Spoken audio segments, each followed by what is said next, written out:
കാനഡയ്ക്കും മെക്സിക്കോയ്ക്കും എതിരെ ചുമത്തിയ താരിഫുകൾ ഒഴിവാക്കാനാകില്ലെന്ന് US president Donald Trump.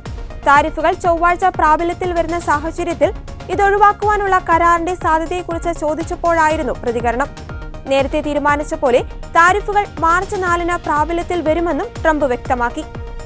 കാനഡയിൽ നിന്നും മെക്സിക്കോയിൽ നിന്നുമുള്ള ഇറക്കുമതികൾക്ക് 25% താരിഫുകളും ചൈനയിൽ നിന്നുള്ള സാധനങ്ങൾക്ക് 10% അധിക താരിഫുകളും ഫെബ്രുവരി ആദ്യ ആഴ്ചയാണ് ട്രംപ് പ്രഖ്യാപിച്ചത്. പിന്നീട് കാനഡ, മെക്സിക്കോ രാജ്യങ്ങളിലെ ഇറക്കുമതികൾക്കുള്ള താരിഫ് 30 ദിവസത്തേക്ക് താൽക്കാലികമായി നിർത്തിവെച്ചു.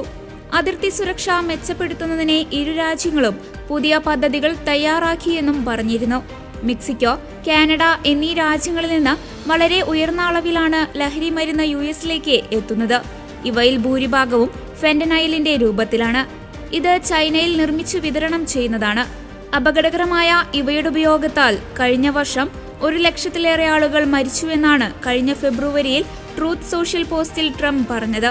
മാർച്ച് 4 മുതൽ ചൈനയിൽ നിന്ന് 10% അധിക താരിഫ് ഈടാക്കുമെന്നും യുഎസ് അറിയിച്ചു. തീരുവകൾ വർദ്ധിപ്പിക്കാനുള്ള സർക്കാരിന്റെ തീരുമാനം ഇതിനകം തന്നെ ആഗോള സമ്പദ് വ്യവസ്ഥയിൽ ആശങ്കകൾ സൃഷ്ടിച്ചിട്ടുണ്ട്. അമേരിക്കയുടെ 2 പ്രധാന വ്യാപാര പങ്കാളികളായ കാനഡയിലും മെക്സിക്കോയിലും താരിഫ് ഏർപ്പെടുത്തിയാൽ പണപ്പെരുപ്പം വർദ്ധിക്കുമെന്നും അത് വാഹന മേഖലയെ ഉൾപ്പെടെ ബാധിക്കുമെന്നും സാമ്പത്തിക വിദഗ്ധർ ആശങ്ക പ്രകടിപ്പിച്ചിരുന്നു. അനധികൃത കുടിയേറ്റം, മയക്കുമരുന്ന്, കള്ളക്കടത്ത്, കാനഡയ്ക്കും മെക്സിക്കോയ്ക്കും അമേരിക്ക നൽകുന്ന വലിയ സബ്സിഡികൾ എന്നിവ കാരണമാണ് തീരുവ വർദ്ധിപ്പിക്കുന്നതെന്ന് ട്രംപ് അന്ന് പറഞ്ഞത്. വ്യാപാരത്തിന്റെ കാര്യത്തിൽ മെക്സിക്കോയും കാനഡയും ഒരിക്കലും യുഎസുമായി നല്ല ബന്ധം പുലർത്തിയിട്ടില്ലെന്ന് ട്രംപ് ആരോപിച്ചിരുന്നു. വ്യാപാരത്തിന്റെ കാര്യത്തിൽ ഇരു രാജ്യങ്ങളും അമേരിക്കയോട് അന്യായമായാണ് പെരുമാറുന്നത്. കാനഡയുടെയും മെക്സിക്കോയുടെയും സാധനങ്ങൾ യുഎസിന് ആവശ്യമില്ലെന്ന് പ്രസിഡന്റ് ട്രംപ് പറഞ്ഞു. അമേരിക്കക്കാർക്ക് ആവശ്യമായ എണ്ണ രാജ്യത്തുണ്ട്. മെക്സിക്കോ അമേരിക്കയ്ക്ക് എണ്ണ നൽകുന്നു.